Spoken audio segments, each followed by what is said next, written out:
मैं हूँ इस समय पर जयपुर मेट्रोमास हॉस्पिटल के बाहर।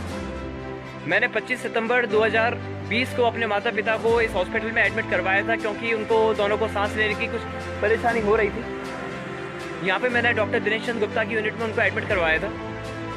जिस समय पर मैंने एडमिट कराया तो मुझे बताया गया कि मेरे माता पिता दोनों के फेफड़ों से संबंधित कुछ समस्या हो रही है, जिसकी वजह से उनको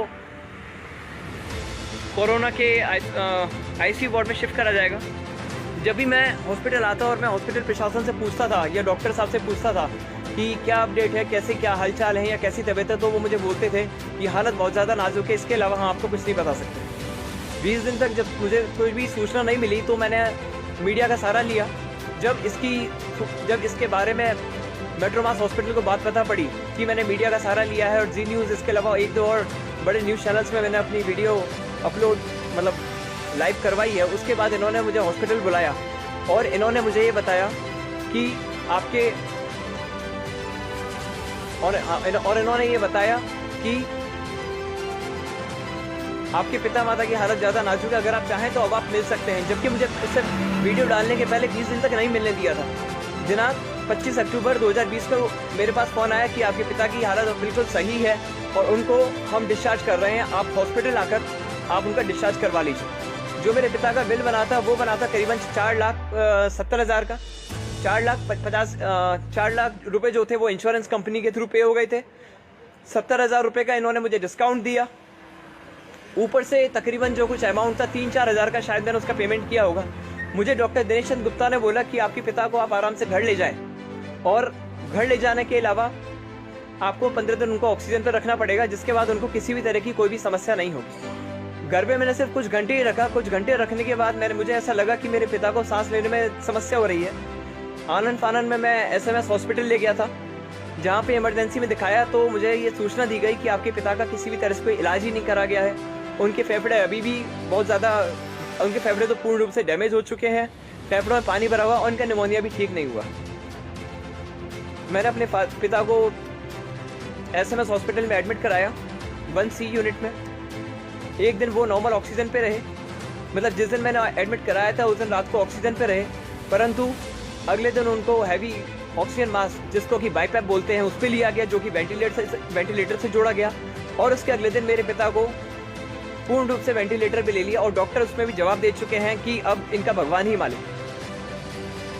कल दिनांक 6 नवंबर 2020 रात्रि तकरीबन 8:30 बजे मेरे पास हॉस्पिटल प्रशासन से कॉल आता है कि आपकी माताजी की तबीयत ज़्यादा खराब है, जो कि पिछले 25 सितंबर 2020 से इस हॉस्पिटल में एडमिट है।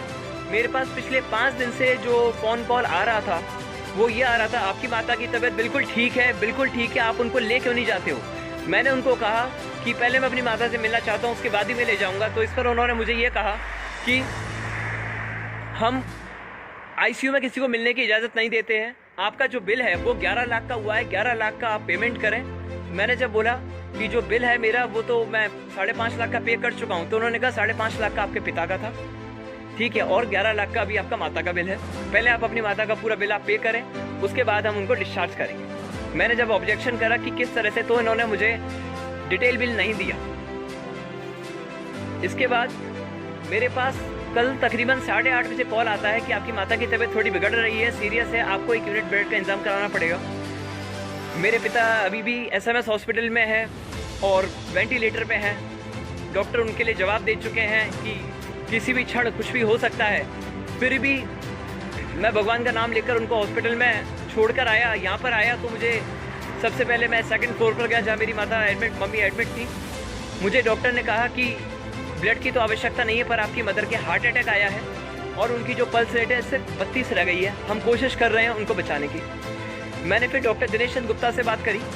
मैंने पूछा सर मदर के क्या हाल है, तो उनका सिर्फ ये जवाब था, योर मदर इज़ नो मोर। मैं घबरा गया और मैंने घबरा कर वापस डॉक्टर साहब से कहा कि सर आपकी यूनिट के लोग तो ये बोल रहे हैं कि आपकी मदर का भी हम इलाज कर रहे हैं। तो डॉक्टर साहब मुझे PP किट वगैरह पहनाकर मदर से मिलाया। उस टाइम पे मेरी मदर की डेथ हो चुकी थी, तब भी उनको वेंटिलेटर पे रखा हुआ था और वेंटिलेटर पे रखने के बाद में भी उनको लगातार पंप किया जा रहा है, ऑक्सीजन दिया जा रहा है और मेरे सामने कम से कम 8 से 10 ऑक्सीजन 8 से 10 इंजेक्शन दिए गए हैं, सिर्फ ये दिखाने के लिए कि हम कितना प्रयास कर रहे हैं आपकी माता को बचाने के लिए।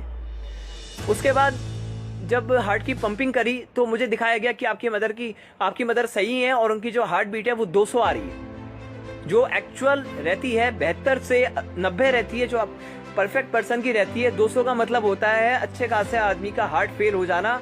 150 से ऊपर भी चांसेस बिल्कुल रहते हैं हार्ट फेल हो जाने के। जब मैंने डॉक्टर से पूछा कि सर पहली लाइन तो ग्राफ आ रहा है, बाकी लाइन सीधी क्यों आ रही है, इस पे डॉक्टर साहब ने कहा ये आपकी समझ के बाहर है, आप नहीं समझोगे, ये टेक्निकल, ये मेडिकल टर्मिनोलॉजी है। ठीक, कोई बात नहीं। मेरे पास करीबन 11:30 बजे सूचना आई कि आपकी मदर की मृत्यु हो चुकी है, आप हॉस्पिटल आ जाएं। जब मैं हॉस्पिटल आया और मैंने अपने रिश्तेदारों और अपने मित्र के संग हॉस्पिटल आया तो मुझे ये बताया गया कि आपकी मदर की डेड बॉडी आप ले जाएं और जो आपका 11 लाख रुपए का पेमेंट है आप वो कर दें। इस समय पे आप देख सकते हैं मैं मेट्रोमास हॉस्पिटल के बाहर ही खड़ा हूँ और इस समय पर जो टाइम है तकरीबन रात के 3 बज रहे हैं। मैं मेट्रोमास हॉस्पिटल के बाहर ही खड़ा हूँ, खड़ा ही नहीं हूँ, मैं तो यहाँ पर बैठा हूँ। अब मैं बैठा हूँ, जब तक ये मैं बैठा हूँ, बिल्कुल आप देख सकते हैं, और जब तक ये मेरी मदर की डेड बॉडी नहीं देंगे तब तक मैं यहीं पे ही बैठा रहूँगा। इसके अलावा अभी भी जैसा मैं हॉस्पिटल में देख रहा हूँ, इन्होंने पहले से व्यवस्था करी हुई है थी कि मैं कोई बदतमीजी नहीं करूँ।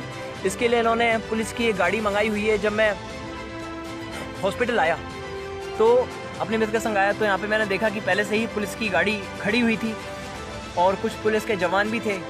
जब पुलिस अधिकारी ने हॉस्पिटल वालों से बात की तो उन्होंने ये हॉस्पिटल वालों को ये बोला, तुमने अपना रोज रोज का क्या नाटक लगा रखा है, तुम्हारे तो रोज रोज की बातें, फालतू की बातें बंद करो और डेड बॉडी दो इनकी मदर की। इस पर हॉस्पिटल प्रशासन ने यही कहा, सॉरी सर हम नहीं दे सकते, जब तक कि 11 लाख रुपए का पेमेंट नहीं करेंगे तब तक हम डेड बॉडी नहीं देंगे। देखते हैं आगे क्या रहता है।